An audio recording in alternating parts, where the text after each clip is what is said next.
Bueno, buenos días, agradezco la generosa introducción de un amigo como Carlos. Gracias al Inter-American Institute por la invitación y a las autoridades de la universidad y a los distintos centros de estudios. Es un placer estar aquí. Carlos me ha definido como un empresario o como un abogado. Yo soy periodista principalmente y por eso esta charla va a ser como un disparador para que los reales expertos puedan contarnos y ver qué se hace frente a este fenómeno del ataque a la propiedad privada. Cuando uno vive en una ciudad solamente, siempre piensa que los problemas que tiene son exclusivos, son únicos, son propios, son no compartidos. Tengo la suerte de viajar por América Latina todo el tiempo. Y la propiedad privada en América Latina está sintiendo y está viviendo una amenaza en casi todos los países. Creo que es difícil encontrar una excepción a eso.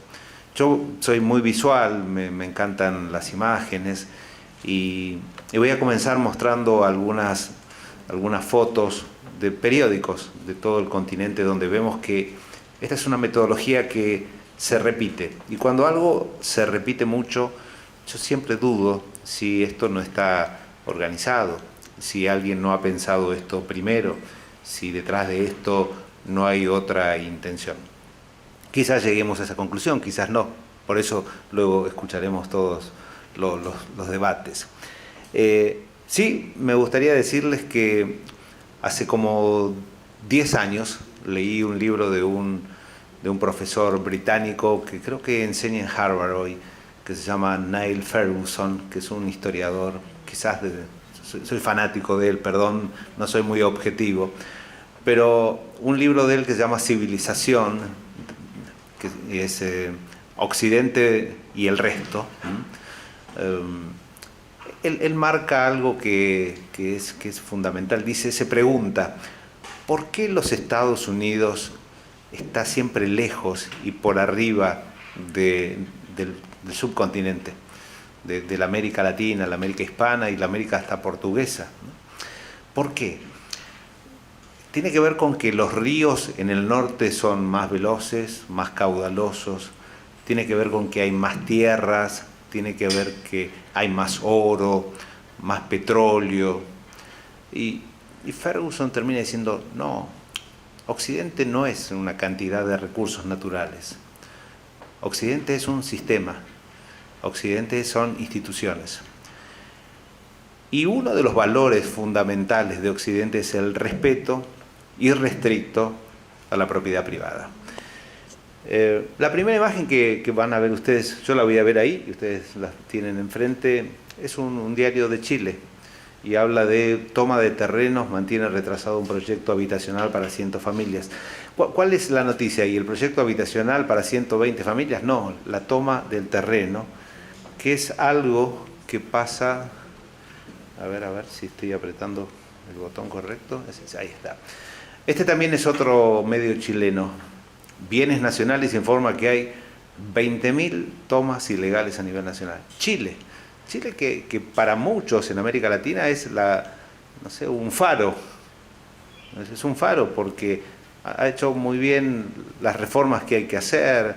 Es un país muy atractivo, absolutamente atractivo, pero también está sufriendo lo mismo. Empiezo por Chile de casualidad, pero el Mercurio Online, regiones del norte concentran el 70% de las tomas de terrenos fiscales en el país. Antofagasta lidera. Uno ve esa fotografía, esa imagen, y perfectamente podría ser de cualquier ciudad de América Latina.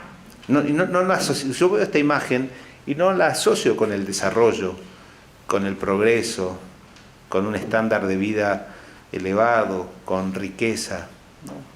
La asocio con América Latina tal vez, o tal vez con algún lugar paupérrimo de otro continente, no con América del Norte. Y ahí voy de vuelta a la pregunta, ¿cuánto tiene que ver en esto la propiedad privada o el respeto irrestricto a la libertad privada? La prensa, unas 30 propiedades siguen tomadas en Nicaragua. Nicaragua, que es quizás hoy la dictadura novedosa, es la más moderna, si se puede llamar moderno, hacer un régimen dictatorial. Bueno, es todo un plan orquestado, armado, que desalienta al propietario a quedarse en ese lugar. Muchísimas veces los gobiernos dictatoriales o paradictatoriales, como Carlos Sánchez Berzaín muchas veces lo denomina, muy interesante la caracterización entre dictatoriales y los paradictatoriales, que son aquellos que bailan al compás de la música que marcan los dictatoriales. Muchas veces es un plan armado para lograr la bandera blanca de rendición de los propietarios y decir, señores, váyanse. Es mucho más fácil controlar, ejercer presión, dominio contra aquellos que no tienen nada y que se los soborna diciéndoles, hoy tomen a tal hora estas tierras que el Estado va a mirar para otro lado. Ocupaciones ilegales en la costa, los costos ambientales. Bueno, casualidad, ¿no? Un medio de noticias ruso dice, tensión entre propiedad privada y crisis institucional, toma de tierras en Argentina. Es como que ya entramos con la justificación, ¿no? La crisis habitacional, que es un problema obviamente que existe en gran parte de la América del Sur, existe sí, ahora la solución es la toma. Acá parecería como que comienza con el título ya la justificación. Invasión de tierras, un reto que salta del Cauca, el tiempo, el comercio. Digo, estoy mostrando medios diversos y esto es simplemente poner en un buscador las últimas noticias. Este es un fenómeno que comenzó hace ya décadas. Quizás estemos viendo la parte más fuerte ahora, la parte del desarrollo. Bueno, esto está muy bien resumido. 4 décadas de tomas de tierras en Argentina, por eso les decía, esto no es nuevo. Toma de tierras en Argentina que hay detrás de la oleada de ocupación de terrenos, nota de BBC. Y esto es muy interesante porque uno puede describir el fenómeno. Uno puede describir lo que está ocurriendo. Eso es quedarse con lo más sencillo. Lo interesante siempre es ver qué hay detrás. Alguien se está preguntando qué hay detrás. Y eso es lo que vamos a tratar de ver esta mañana entre todos. Esta es una nota del Financial Times reproducida por un diario argentino. Dice, preocupación en Brasil por el aumento de las tomas de tierras desde que asumió Lula. No es desde que asumió Lula hace décadas, sino desde la última. Es como que habían frenado las tomas durante el gobierno de Jair Bolsonaro y recrudecieron. ¿Casualidad, no? Ese es el debate, ¿no? Bueno, Clarín de Argentina, crecen las usurpaciones. Y acá ya se va más directo a quién hay de atrás, ¿no? En el título, este es el primer título donde uno ve una primera explicación.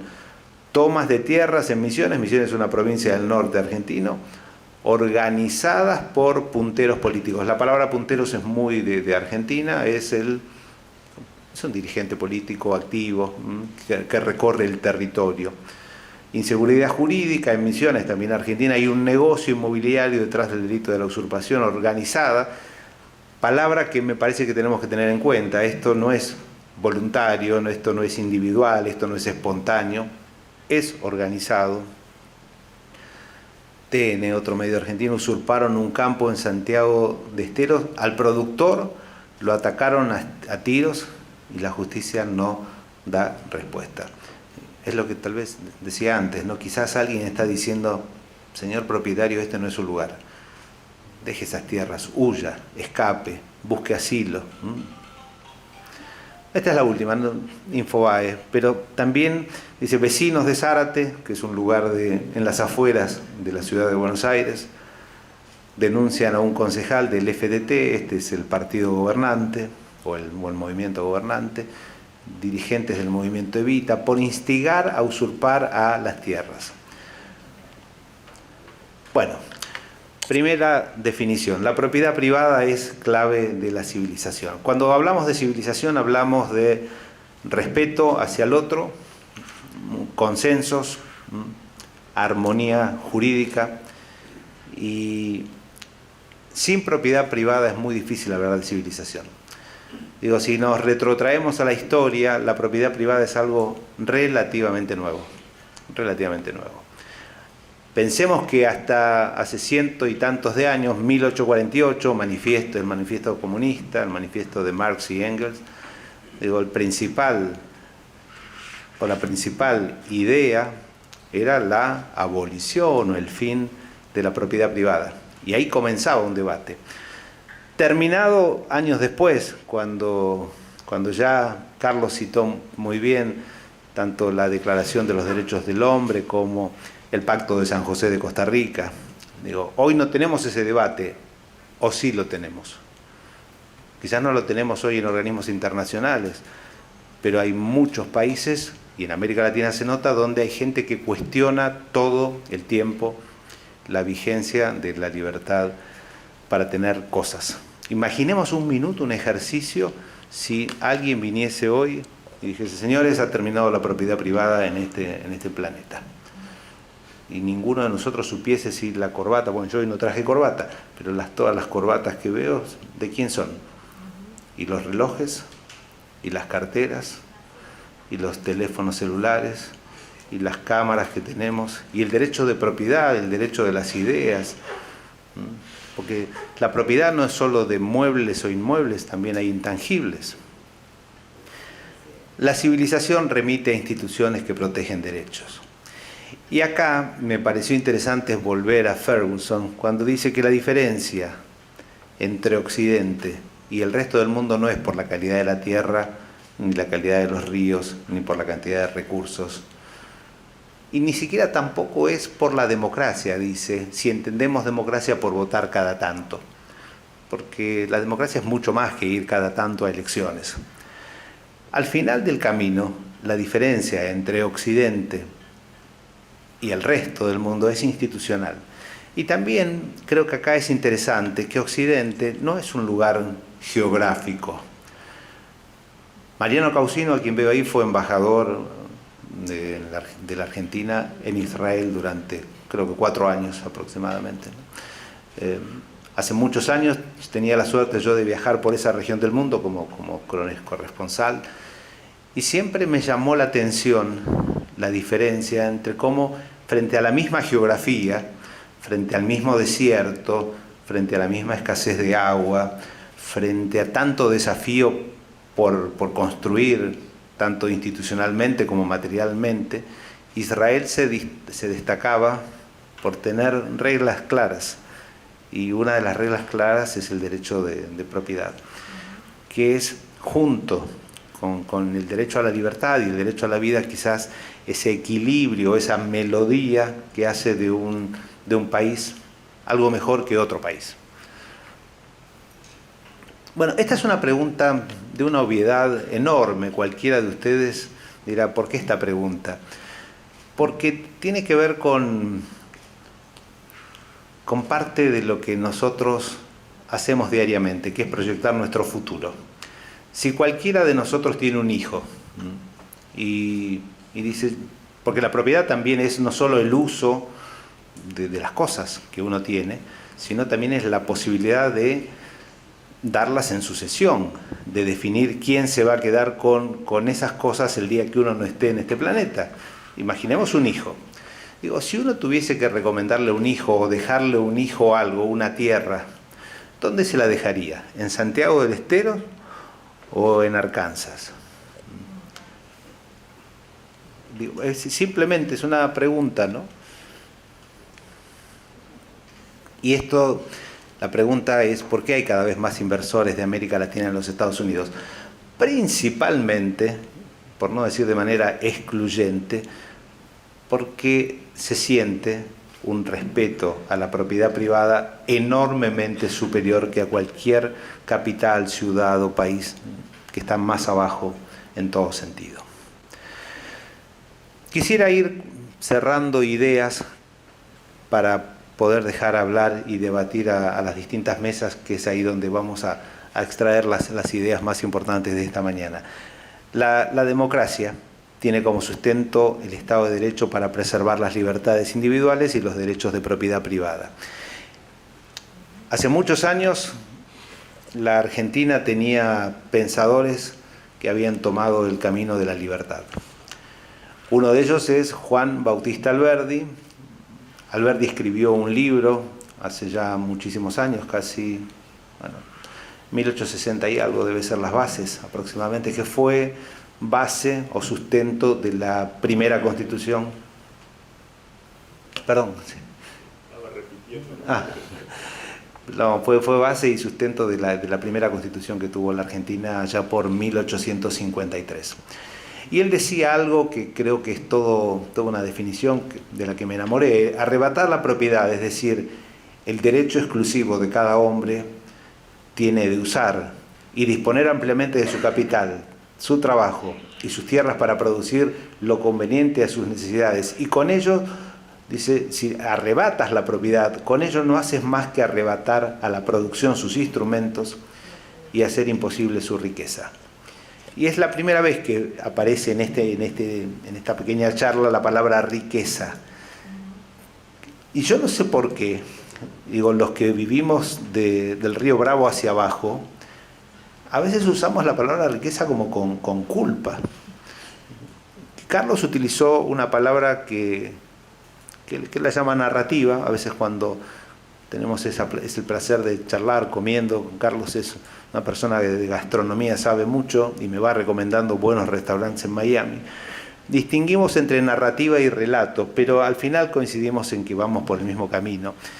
El relato o la narrativa que tenemos del río Bravo hacia abajo respecto de la riqueza es como culposo. Escuché últimamente la definición de la palabra pobrismo, ¿no? Es como hay una nueva moda que es una alabanza a la pobreza.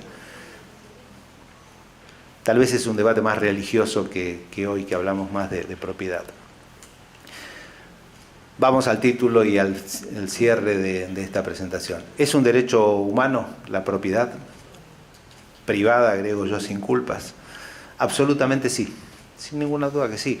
¿Por qué? Porque hablábamos de la conjunción y la melodía de la propiedad privada junto con el derecho a la libertad y el derecho a la vida, y van de la mano.